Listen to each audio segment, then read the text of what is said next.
people aren't truly being 100% creative right now. Right. We're being dictated by algorithms.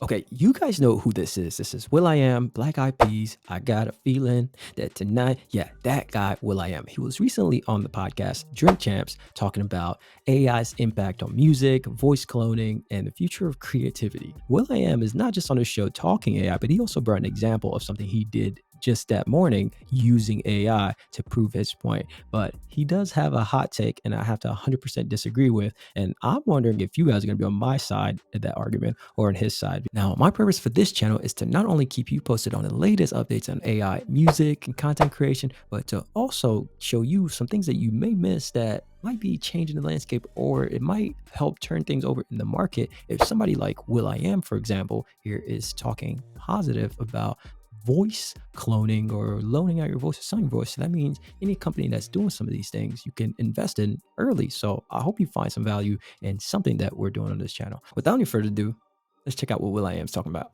Beanie Siegel is using AI to replace himself. His voice. Because Beanie's kind of lost his voice. Like DOC was like DOC looking at. DOC said he's not going to do it, right? He said he's on the fence, like he's on the fence. In this case, this was the first time I looked at AI like, oh, okay, this is something positive, right? Because the one thing you could hear Beanie Siegel, you can still hear his bars when you hear his new shit, but his voice is not the same. Is that something that you think is a positive thing? So before will.i.am answers this question, I want to explain what Noriega is talking about here. What he's describing is Beanie Siegel being able to lease his voice, because currently his voice doesn't sound the same. He's having some voice issues. My vocals came from when I was in a coma. So when I was coming out of it, I had a breathing tube down my throat. Ooh, damn. And now he can lease his voice, and we can make new songs based on his old vocals, and he can even write new rhymes, and it can just be rapped by an AI of himself. So rappers were not able to capitalize on themselves before this because this was viewed as a negative. Now, check out what will.i.am says about this question. Like in the case of DOC, in the case of Beanie Siegel using AI? If they own their model, yes, that's dope. Right. But we're not there yet. Mm-hmm. The artists currently right now, right. That's what I'm trying to push for, is for the artists to own their model. Meaning your voice. Yeah, the entire essence. Whatever creates it. And likeness stack. You need artists need to own that. Right. Their own model. Wow. So their own tuning.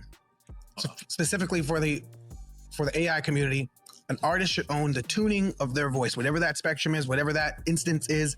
The artist should own that, and they should only one should access their voice. Now, I think this is going to be a little controversial in the end, because if you think about the tuning of two pop artists, for example, they could sound the same in vocal range, right? Two R&B artists can sound the same. They can have the same depths and the same heights, but who will be able to decide whether this tuning is the legit tuning, which AI system ultimately will be the one that we trust as the official tuning is correct? Is it Google? Is it OpenAI? Is it Microsoft or Anthropic?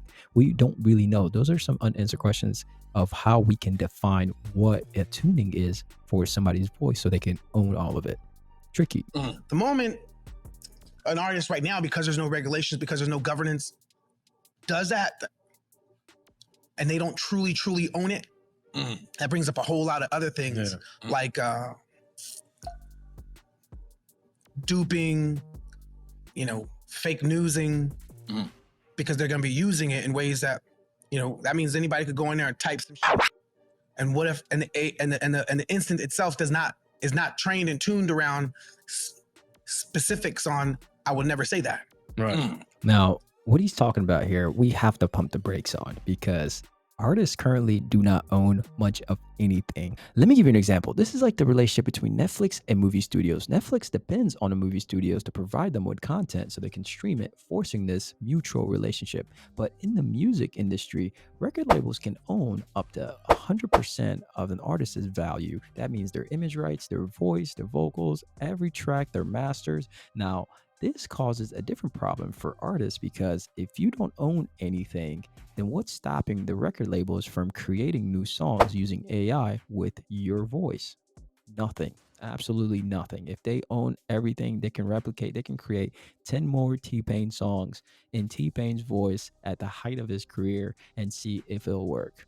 So the AI that most people are using requires somebody to go there and bust a verse, do their verse, and then they do new age auto-tune and they wrap it around the sounding of somebody's voice. Right. But it still requires, a lot of these systems still requires somebody to spit it. Right. There's this new system, you don't need none of that. It's And that's what I'm talking about right there. The new system he is talking about, where like using programs like Suno or Udio, for example, they can come up with whole songs without an artist present. Like I have a friend who came up with a really, really good song through Suno and being sung by somebody who trained their voice in the system. And that is absolutely mind blowing. But check this out. From that video Yeah. that we did in 2010, it's Very exactly that. It says it. Replicates the I think mannerisms, you the said, flow. in the video that it was like, so we don't have to go to the studio no more. Yeah. It's like holy shit. Yo, bro, I had a radio interview today. Mhm. And so after the interview, Okay, now he's talking about that example I mentioned in the beginning of this video, is where will.i.am is not just working AI, he's actually creating examples with live things that he is doing. So he went into the studio and he was able to capture just everything that was going on throughout the studio, and check out what he did with it with an AI program. we wrapped up the interview, right? And we wrapped up the interview, and they're like, I got some last minute statements Okay. that I want to add. I summarized our whole entire interview. I just want to show you what's possible now. So I typed in on the system, live comedic show at the Laugh Factory. Mhm. And then I put a quick summary of what we talked about in the meeting. And then I threw it through an AI system, and the AI did this. Look. Oh, check it out. So y'all talking about radio, right? Y'all talking about how something old is going to be new. That's like asking a cow how it's going to jump up and fly. AM/FM is dope. And FM's, because his name is morning and night. And we are all... All right, if you don't know what's going on, he took a recording of an interview that he did in the morning at a radio station, and then he took all that information in a WAV file and inserted it into an AI system, and then chose the option of turning it into a stand-up comedy, and that's what it turned that WAV file into. And the timing, the laughs, I mean, just check out how accurate this is. the motherfucking moon now. It's not very funny though. Nighttime. Oh, damn tape. I'm surprised you didn't have a Beats by Dre speaker. There we go. And of course they're going to change it because that's what podcasts do when you're drinking heavily but talking about a fun subject.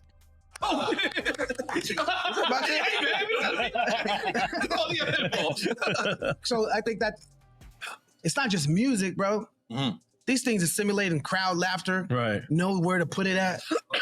You know, instant, bro. That happened. And Yeah, that's I do some shit right now. I do a little freaking same comedy, creepy, man. and that's where we are now. Nice. So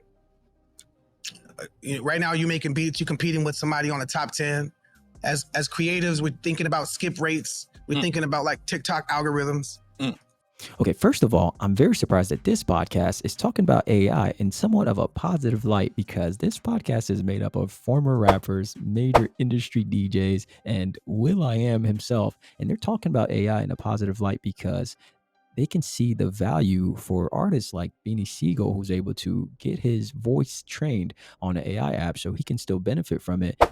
People aren't truly being 100% creative right now. Right.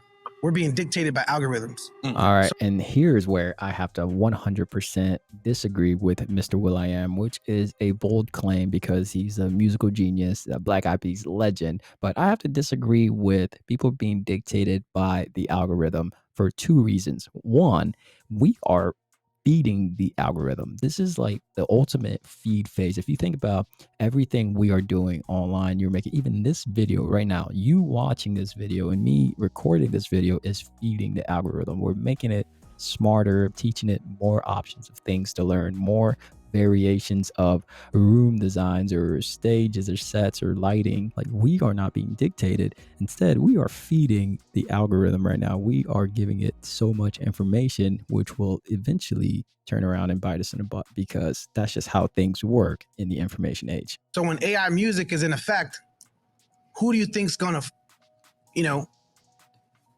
flex on the algorithm and understand the algorithm more? Us or an AI? An AI. So the AI will be able to understand the algorithm more than we are guessing at the algorithm.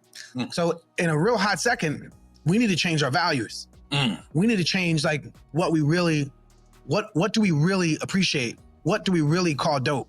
Right. Because if everything has been like really dialed down, and a lot of people out there be like, nigga, what you talking about? Nigga, you did boom, boom, pow. Nigga, that ain't sophisticated. I have to say that our values are being changed automatically. I think what he probably means is we need to resort back to values that we first thought were more correct or more appropriate for society. Because if you look at the type of music that's glorified now, you have, and this is no dig to any of these artists, by the way, because, once you're spitting your music out, you're going to have some type of audience regardless. But you have artists like Cardi B, your Sexy Red, your Tizo Touchdown, but what is being glorified is actually signifying a change in values. I think our values are changing naturally. So will.i.am probably means we need to go back to some type of values that we can hold on to. The type of music that's promoted is a little disappointing these days. But AI wasn't then there. Right. So now these times. And now somebody be online be like, yeah, nigga, what you really doing that's sophisticated now, nigga? You talking all that shit, will.i.am, right? They gonna say that. What you really doing sophisticated, Nick? I'd be like, this AI shit. Gotcha, nigga.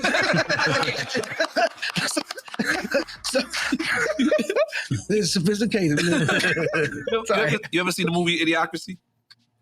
Yeah, that movie's hard. That movie's Yo. crazy, Now, man. okay, and I think the movie Idiocracy was a documentary, by the way, because society is low-key getting dumber on the practical sense, but we're also getting smarter in the back end of, AI and futuristic sense. So it's really interesting that he mentioned that movie.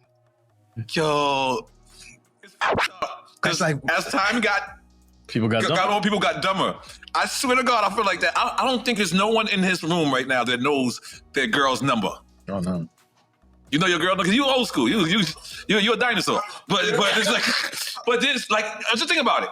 Some of the most Now, is that really the best test for knowledge, is memorizing your spouse's phone number? I don't know. Noriega, you could have chose a different example there, my guy. important people in your life. You don't know. But that's more memory retention. I'm talking about getting dumber. No, but that's dumb too, because back in the days, remember, we knew everyone's number. When you got locked up, you knew who to call. When you got locked, do you think that's true in time? Because I see you say people are invested into AI, but they're not invested into HI. Yeah. Human Yeah, intelligence. I love when you said that. Yeah, that was great. Yeah. So, in this age, like, okay, I have my foundation and I got my AI stuff. And the reason why I say that is because it's easy. It's been easier for me to raise money for AI than it is for me to go raise money for my philanthropy for HI. Right. I know I'm not just saying that like theoretically, like actually. Right. And it breaks my heart that like, damn, all right, we raised all this money for this AI, but damn, it's like really hard pinching pennies to get folks to like donate for HI.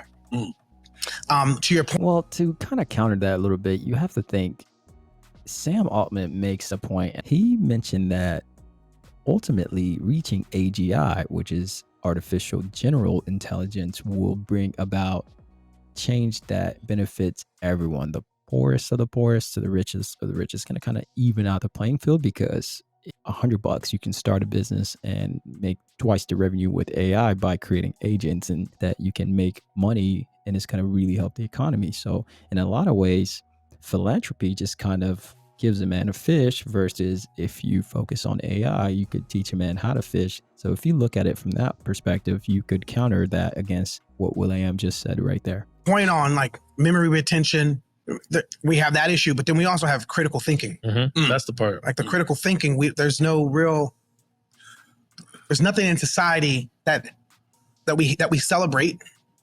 where it's about critical thinking and rewarding people for being awesome critical thinkers. Right. we reward people for bullshit posts, the most disrespectful things we do to each other on lyric and song. We reward folks for Twerking. What? Twerking's exercise. Okay.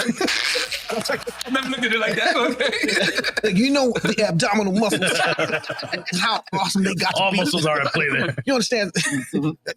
Right. I don't want to like shun nobody, but the things that we celebrate in society as a whole doesn't really push and celebrate awesome critical thinking. Right. And so, like body dysmorphia, because the filter entered, now we have more plastic surgeries for generations of people that don't necessarily need plastic surgery because they want to look like the filter. That's great. I always think when people mention moments like this or to bring up stats like this, it's being viewed two ways. If you think about it, right? When someone says all filters have created body dysmorphia, which has led to more plastic surgery, but people in the plastic surgery department are sitting there like, wow, we are watching this great boom in surgeries and we are making tons of money. So it's like you're looking at it from this angle, it's very negative and it's hurting people. And then there's people here that are making an absolute killing and they love it. They think this is a positive thing. Isn't that interesting? Crazy. That means in the next 10 years, you're going to have psychological, conversational, mental dysmorphia because people would rather use an AI clone of them voice to speak for them. You can be talking to somebody on the phone, be like, yo, man, I just love this girl, bro. Yeah, bro, she like make me feel some type of way, like I'm really heavy. Turns out the past 6 months, you've been talking to her AI in 2028. Right. Ooh. Hey, so isn't that something that we are probably going to have in the next year or two? I mean, 2028 sounds kind of soon, but I think we're going to have that by 2030 where if you're a major artist, and I talk about this in my last video, which you can see here, which I mentioned about Ukraine right now, the country of Ukraine, yes, the one that's at war with Russia, are using an AI spokesperson, right? There is a famous Ukrainian artist that loaned out her everything, her look, voice, and now they're using that AI to give out the news about the war. That's happening right now. That is 100% live, 100% real. And he's talking about it as if it's still kind of far away, but it's already happening, people. 2028, you've been talking to her AI. And then finally, she's like, all right, cool. Like my AI told me you cool. So let's go out. So you're going to go out. And you'd be like, hey, you hella different from like in person.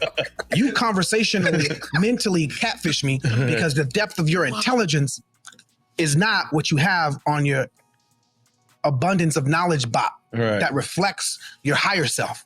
Oh, he's talking about AI catfish. Now, this is beyond me. Let's think about this for a second, because the catfish show was all about somebody fooling you into them looking like something else. Now he's talking about someone fooling you into thinking like something else. If you were talking to somebody that's an AI, they're clever, they know everything, they can research everything, they can answer every question. An AI version of yourself, you just link into Google or whatever, you're going to have all the answers from Google. So it's like you're talking to somebody really intelligent and then you meet them in person. Wow. AI catfish. Your humor, everything. So the same way we have filters and live in a world where, that's the preference of people prefer. If you ask me, I think we're about to see some major artists go AI. And I think that's going to be the term too. Like going AI is a thing. And if you're one of the artists that are early movers into AI, you're probably going to benefit the most as you can probably teach this stuff now. You're going to have some version of that when you're talking to somebody, FaceTiming them or virtual calling them. And in 2029, you realize that you love the bodified version of themselves than the actual self.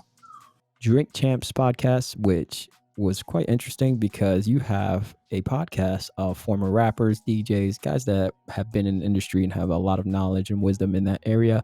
And they are talking about AI, which is something they all hated when it first came out and pretty much thought it was a net negative. And now they're starting to see some positive things. And also rappers in the industry are starting to take advantage of it early, especially if you're an older type of rapper and you still have a little bit of your voice left. Maybe it's best to use that to train an AI model so your voice can keep going. But now the AI can create new raps with him writing behind it. And that is a positive. Can we not celebrate that? Can we not halt the AI development because we think it's going to hurt artists? Why can't we see that this side of artists being able to benefit from it is actually the biggest reward you can possibly think of? You can own your own stuff right now.